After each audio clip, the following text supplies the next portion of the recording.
So I'm a bisexual cis female. Yes. Um, I just want to, yeah, so I'm going to talk about sort of how I came into being okay with my sexuality, if that makes sense. Being okay with the B in the LGBT.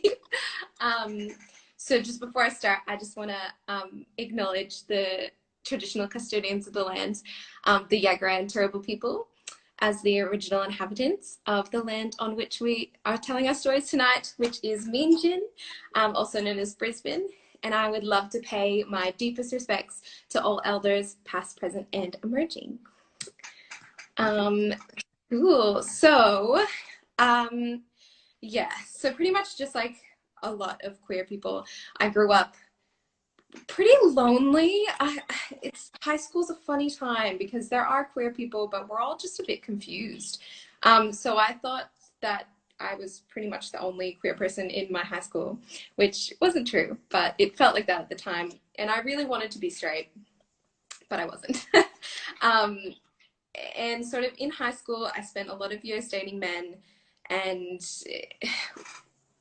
it's after I graduated and sort of realized that that I'm maybe not as straight as I originally had planned on being, I started dating women. I didn't really have a label for myself at this time, but I sort of was like looking into bisexuality, what's going on, because I wasn't really sure. And so, yeah, I just had the worst luck, and a lot of it was because of my own ingrained sort of fear of being in an intimate relationship with the same sex. You know what I mean? It's scary. So I was really unlucky, and I was kind of scared of lesbians. Because of just I don't know why they generally made fun of people who don't completely know their identity. It's biphobia. It's really big in the LGBT community. That's not to say all lesbians. I'm not saying that at all. But yeah, it was pretty intimidating. So uh, I would only date women who identified as bisexual for a long time, and basically I just had really bad luck, and I would be led on and they would date me, and then they would end up leaving me for a man. And this happened quite a few times. And obviously now I look back and I think, you know, it has a lot to do with them and their ingrained heterosexuality or internalized homophobia, or the fact, you know, that society values male attention over female attention. Or, you know, maybe I'm just not great and they just didn't want to be with me. But at the time, it's sort of ingrained in me that that is how bisexuals act, and that is how bisexuals behave. They use women as a plan B, and being in a relationship with a man is preferable. And so it kind of confirmed to me my thoughts about not being bisexual, but because I didn't feel like that. I wanted to be a bisexual woman, but I wanted to be in a relationship with a woman. So anyway, flash forward to university, everything, for those who don't know me, I studied musical theater. So obviously there was a lot of queerness in the building, which was so refreshing. And I made friends with so many gay men and so many lesbians, and I just felt so seen, and it was so wonderful. But I still didn't see any bisexuals. No one around me identified as bisexual. And if they did, they would later come out as gay, or they would be made fun of. Or, you know, I knew a couple of women who were in relationships with men and identified as bisexual, which is completely 100% valid.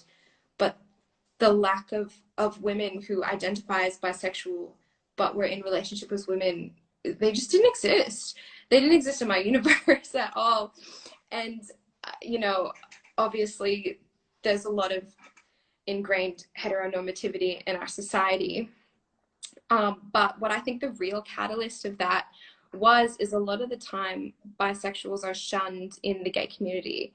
And, you know, there's a lot of biphobia in the lesbian community. I can't speak for the gay community because I don't know, but I'm assuming it's similar for bisexual men.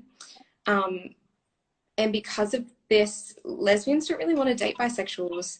And so it's really hard as a person who identifies as bisexual to actually get a date. Yeah, so, and a lot of bisexuals who are in a relationship with a woman, they just say they're a lesbian because it's easier. It's just so much easier, to be honest. So yeah, kind of like in high school, how I decided to be straight. In university, I decided I was a lesbian. And I would put lesbian on my dating apps, and lo and behold, I was getting way more matches. The biphobia is real. I was getting way more matches, and I even met my now fiance while I was parading around as a lesbian, as a secret undercover bisexual. And yeah, it was just ridiculous. And I said to her pretty shortly after we started dating, I was like, I think I'm bisexual. And she said something really sweet, which I always remember. She said, that's even more special because you have like so many people to choose from and you choose me. And that's really nice. And she was just, because she's a lesbian cis woman, and she, I was really scared of what she might think, and she was just amazing. And yeah, I think slowly the LGBT community is becoming a lot more accepting of sexual fluidity and bisexuals and pansexuals and everything like that. But it was touch and go there for a little while. Yeah, and so I realized that me, sort of purposely not defining myself as a bisexual to fit in either as straight, like I did when I was in high school, or as a lesbian in university, it was wrong. And it only added to the lack of representation of bisexual women dating women. And it's not fair to other young bisexuals, and it's not fair to myself. And in saying that, I'm not perfect. I still have to check my own internalized biphobia a lot of the time because it's just very ingrained. But yeah, this has been a bit of a ramble, but No. basically, I just want to say all forms of bisexuality are valid, and sexuality is a spectrum, and you're still bisexual no matter XYZ if you decide to identify as so. And it's normal to be bisexual, and it can be beautiful and funny and interesting. In fact, I wrote a cabaret about it because it can be really funny and different, and yeah. Yeah, that's about all I have to say. Oh, I just want to say as well, I've talked a lot about representation, and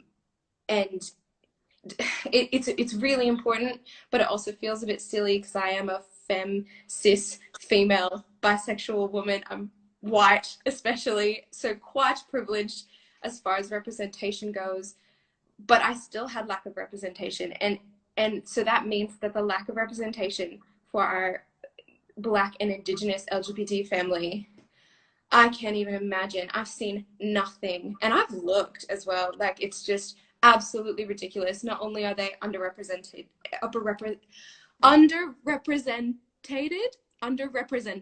There it is. Whew.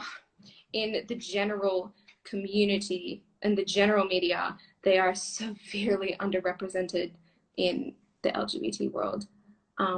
So yeah, we just need to think about that and do better. And also, I just want to draw attention to this organization called Black Rainbow, which I think everyone should get familiar with because they're doing awesome work.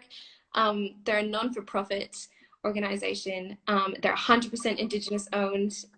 They're like a social enterprise which is dedicated to improving Indigenous Australian LGBTQI plus health outcomes for both mental and physical. That was a lot of word vomit, but I hope that made sense, and I hope it was articulate in some way. Fantastic. Thank you.